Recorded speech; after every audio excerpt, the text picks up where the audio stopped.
আসলে তো মাখিয়ে বসাইছিলাম, ভিডিওটা আসলে কেটে গেছে। যে মাখিয়ে মাখিয়ে বসাইছিলাম গুঁড়া মাছটা।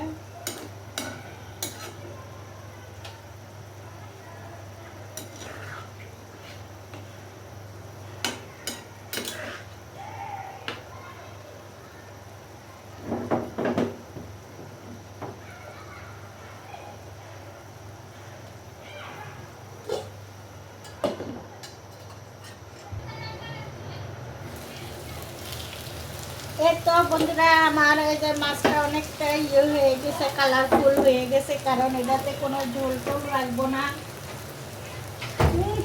কি স্মেল বাইরেছে, কি সুন্দর একটা সুগন্ধির মতন বাইরেছে। গুঁড়া মাছ, আসলে তাজা তাজা মাছটা ছিল সকালবেলা।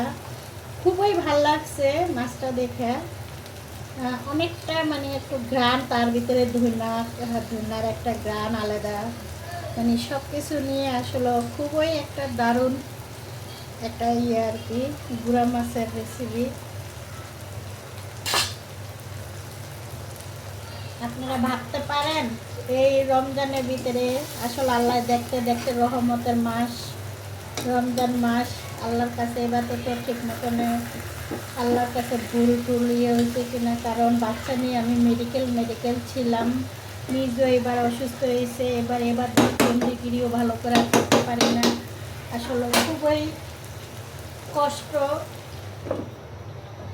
কারণ আসলে এটা উল্টিয়ে দিলে এটা না ভেঙে যেতে পারে, এটা মানে পরে কাটা কাটা হয়ে যাবে।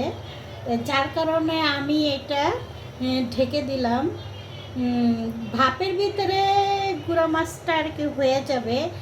আর এটা তো আর পাঙ্গাস মাছ না, রুই মাছ না, যে একটা গন্ধ আসবে।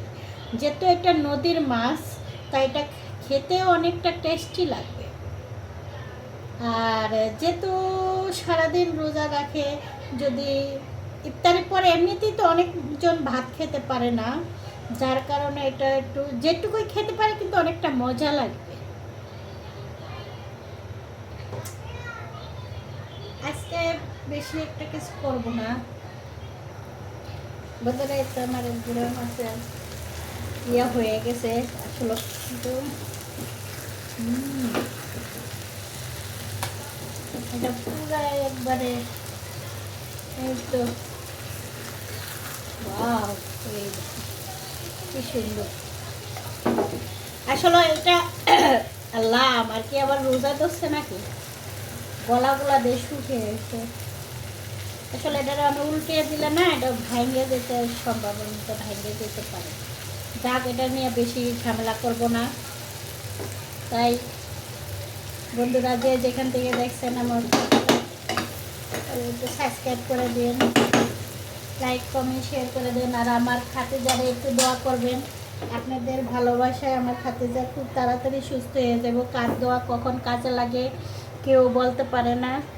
আপনারা আমার বেশি বেশি করে আমার মেয়েটার জন্য একটু দোয়া করেন।